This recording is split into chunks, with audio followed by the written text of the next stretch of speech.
Good morning, online students. This is Dr. Buer coming to you on the 6th week of classes. We are over 1/3 done, so it's pretty exciting to have that milestone behind us.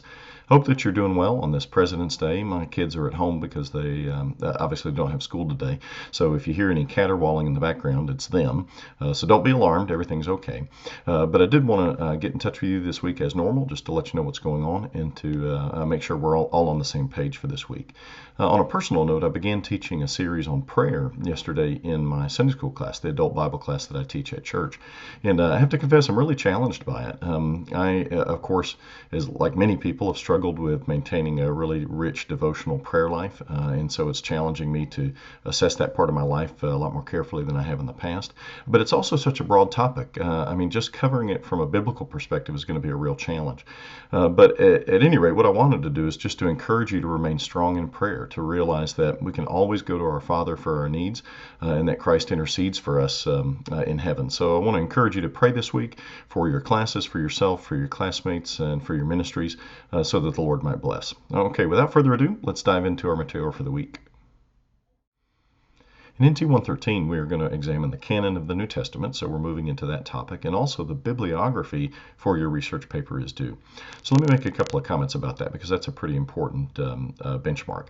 Remember that this bibliography is not exhaustive, nor is it final. We recognize that you may do further research and add some resources, or that you may decide that a particular resource that you thought was going to be useful turned out not to be. So this doesn't need to be in final form, but it does need to be fairly good in terms of the breadth of resources you've selected and the quality of the resources that you're going to use.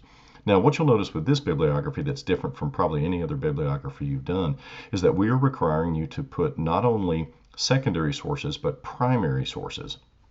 And what we mean by that is, what are the ancient sources that directly impact your understanding of this topic? For example, if you're working on the Pharisees, you will want to include the quotes from Josephus where he discusses the nature and teaching of the Pharisees. You'll need to include the reference in whatever book he wrote, and then an example of the quotation, an extract from the particular paragraph where he discusses this. Now, that's necessary for every single one of the topics that you're dealing with, because every one of them has some sort of ancient literature that addresses it. It may be for one that it's Josephus, for another that it's Philo, it may be another it's a rabbinic teaching about the synagogue or something like that. So it's a moving target. But you've got to include not only the books that you're going to use as references for information regarding your research, but you also have to go to the ancient sources and have a few quotes from them regarding your particular topic. Now, the way that we find these is can vary. Oftentimes we will use secondary sources to find primary materials. So as you're reading a reference tool or a dictionary entry or a commentary, you're going to see references to the Mishnah or the Talmud or Josephus or Philo. And then you can, in turn, look those up in appropriate tools. So you don't have to dive into them directly, but you do need to list them in some form or fashion. So this is really stretching you in terms of your research method and the outcome. And so I want to encourage you to take it very seriously, and let me know if you have any questions. Well, I hope you have enjoyed this weekly video update. I hope it's helpful to you. Let me know if you have questions. Don't hesitate to contact me, and I'll look forward to interacting with you online. I hope you have a great week. Take care, and God bless.